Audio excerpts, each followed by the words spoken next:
Hey everyone, Michael here with Hello Cupcake Its Me, and today is May 15th, 2024, and how are you? If you haven't done so already, please hit like and subscribe, then head on over to podcast.hellocupcakeitsme.com to check out the podcast that is updated every Thursday, and then head on over to hellocupcakeitsme.com to give the blog some love. Make sure to follow me on all the social medias, and also check out my upcoming book, Carpe Diem Scroto, 365 Daily Affirmations. And you can get all the information that you could need about that from www.cdsthebook.com. So, it's Wednesday. It's a day. I'm tired. My lower back hurts. And there has been a lot that has gone on since the late Saturday check-in. So, Friday night, we had the Aurora Borealis for the first time. Well, not for the first time, but it was bright enough for us to see. And at first I went outside and I just saw what looked like clouds, and I was like, oh man, I hope that there's no clouds. I really want to see this.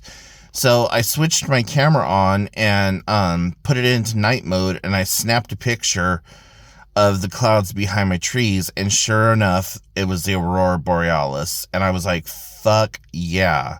So you couldn't really see it with the naked eye, but you could through your camera lens or whatever. So I got in my car and drove into town and went to this place called End of the Earth, or End of the World. And End of the World is an old defunct World War II bunker that is literally on the edge of a cliff that drops probably a good 1,500 or 1,600 feet straight down. And to get to it, you have to walk on this really thin pathway with bushes and trees and all kinds of other things grown kind of in an archway, and it's really mystical and magical and just kind of fun. And so I get out there, and there's two other people there, and there was a group of people following right behind me that I didn't know, but I was sharing my flashlight with everyone. And we got out there, and you could see these gray swirls in the sky, but really nothing else. So I started snapping pictures, and oh my god, it was so freaking beautiful. So freaking beautiful. There was this one that I got that was just like this bright pink magenta color that has to be my all-time favorite. I tried to do a selfie, and I came out looking like a serial killer. I'm just all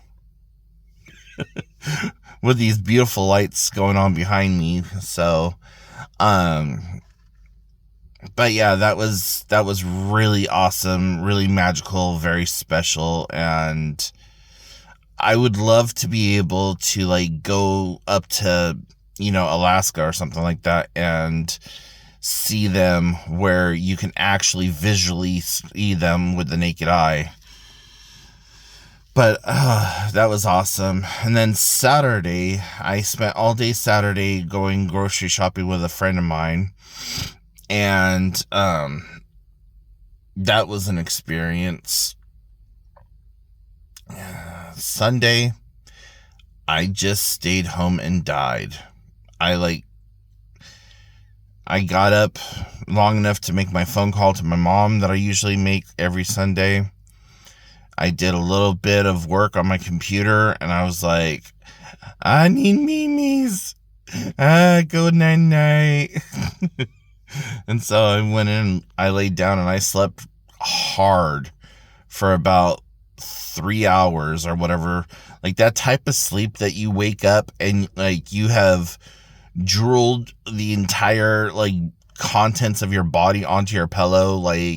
You wake up and you're just like a dried out sponge. You're just like, water. That's the kind of sleep I got.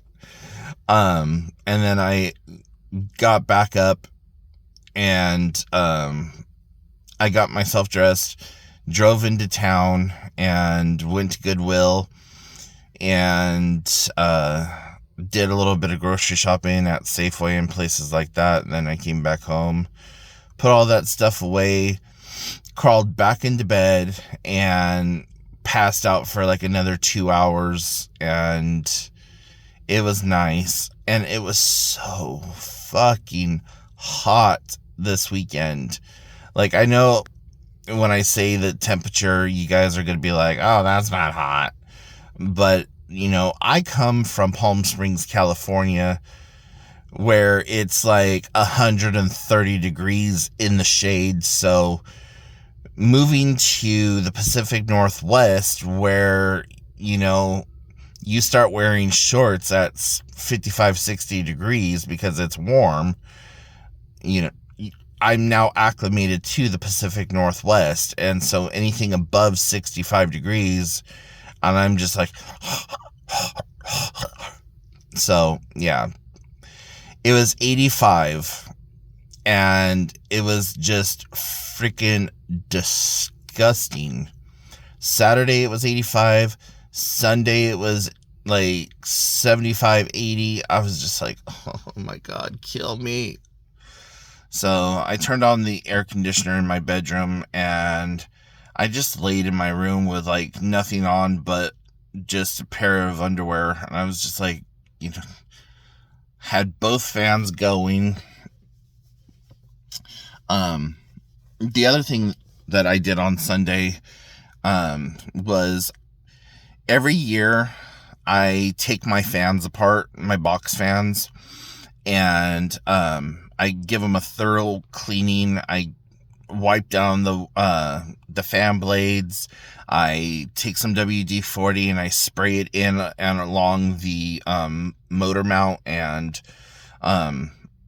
just everywhere that I can get stuff on there, just to like extend the life cycle of the fans. And you know, I've had people like, well, why do you do that? Because fans are only like $20. Well, yeah, I don't want to spend $20 every year to pick up a brand new fan. You know, that just makes no sense. I lost one this month or this year. It's the one that I usually keep in my dining room window. And when I went to turn it on, it sounded like it was going to come on. But then when I took it outside and started getting it all taken apart, I noticed that the fan blade had melted and it wasn't wanting to turn on anymore. So I was like, gosh darn it. So I lost one fan, and thankfully I had just a few extra dollars this month to be able to pick up another fan. So one down, one up. I actually have 1, 2, 3 fans that are dead, and I have 2 fans to replace 2 of those 3. So plus my little window air conditioner and my regular air conditioner if I can ever get the damn thing installed. So I'm pretty good on air conditioning. But yeah, so anyways, that was that. And if you saw my video the other day, like where I was just completely heartbroken about the fact that I wasn't able to work with this publishing company, yeah, I know that video was kind of cringe or whatever, but I was really looking forward to being able to work with that company because of just everything that they embodied in all of their like mission statements and stuff like that. I really appreciated. So it just has solidified the fact that I'm going to have to do more for myself in the terms of self-publishing than what I really kind of wanted to. Like, I'm at that point where I'm like, I'm ready to go. Like, I want this shit done. I want to get it out there. I want to get it going, whatever else. And so I thought, if I could get picked up by a publisher, and even if they took like 60% of the royalties and only gave me 40%, that's awesome, cool, high fives all around. But, whatever. I'm still going to reach out to a couple of other publishers, but for the most part, I started playing around on Amazon KDP yesterday, and I got some of my stuff uploaded. I'm just waiting for my sister to give me back the manuscript so that I can give that to my niece, so that my niece can then turn around, do artwork for it, and be said and done. So we'll see what happens. But anyways, guys, I'm going to go ahead and let you go because even though it is foggy, what I'm looking at right now, it's really foggy. It is seriously bothering my eyes, and I can't keep them open much longer, so I need to change locations, and I can't do that and drive and everything else. So, like I said before, thanks for watching. Make sure you subscribe and like to all the different things. Follow me on all the social medias and check out my book, cdsthebook.com, and I will talk to y'all later. Bye, guys.